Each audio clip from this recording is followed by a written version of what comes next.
You keep reaching for the stars. And even if you fall, you might fall among the moons and the clouds. And you still will be above those who never tried. I know times are tough. I know money is short. I know some of you have graduated, you may not have jobs. You might want to start a business. And there are people in this audience, as I speak, who come Monday morning may not know how to get the bills paid. There are dreams in this church that want to be fulfilled, but you're afraid during this tough time to step out and pursue those dreams. I've been there and I've done that. The president asked me to tell you this story. She mentioned that I grew up, quote unquote, in poverty. We didn't have a lot of money, but our home was rich in love and support. My dad is sharecropped cotton all his life. I grew up until I was 16 years old in a house that didn't have indoor running water, had an outhouse out back. And I know y'all sophisticated folks. I know I might be the only one who knows something about an outhouse, but don't be ashamed if you do, because some great folk have gone into and come out of outhouses along the way.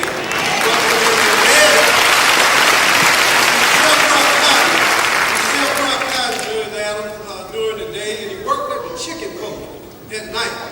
And on weekends, we had a vegetable route that ran all around Athens, Clark County, Georgia. And we rolled in this old raggedy blue truck, and we sold fruits and vegetables off the back of this truck. And that may surprise some of you all to know that the fruits and vegetables had always been at Kroger and Publix. Off the truck. And my job was to ride on the back of the truck. And when somebody would purchase or make an order, I would take the vegetables into the house. I hated that old job. That was the most embarrassing job you could ever have. Because we would ride around Athens and I'd see the pretty little girls from school, and every time I'd see one, I'd get And as we drove around town, one lady was asking y'all educated folk, one lady said, "See it, Thurman, I want a dozen of Rosanillas." Anybody know what Rosanillas is? Corn. The next person would come up and say, "I want a peck of peas." All these PhDs in the room, don't nobody know what a peck of peas is. There's a lot of quarter of a bush. And then finally, one lady would say, "See it? I want a mess of collard greens." How much is a mess of greens? It's about that much. And one day we were on my way home and we were riding and I said, "God, just please grant me the opportunity to get off this truck, to go off to college, to give me a law degree, to start me a law practice, whatever I'm going to do. Let me be something other than riding and going around on this old vegetable route." And one day, we were riding around, headed home, Daddy looked at me, he said, "Son, let me tell you something."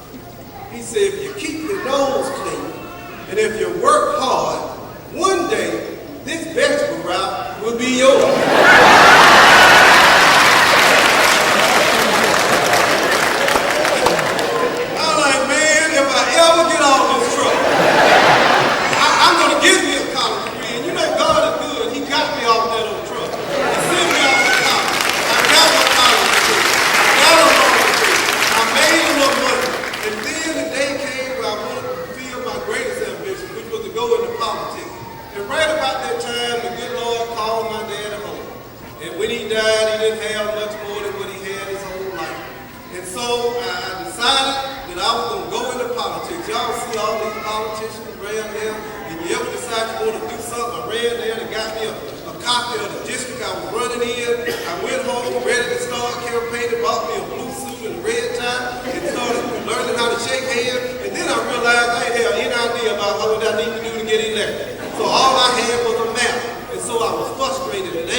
Georgia to the house? She said, no.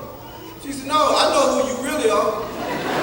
She said, you see it, thermal baby boy, aren't you? So I remember when you were on the back of that truck.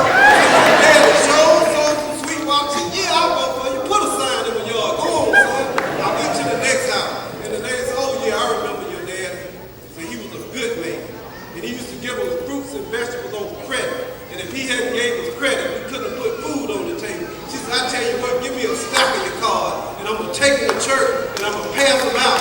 See, Daddy did exactly what he promised for you to do. You never took his own vegetable route. But it wasn't a vegetable route, it was a pathway to the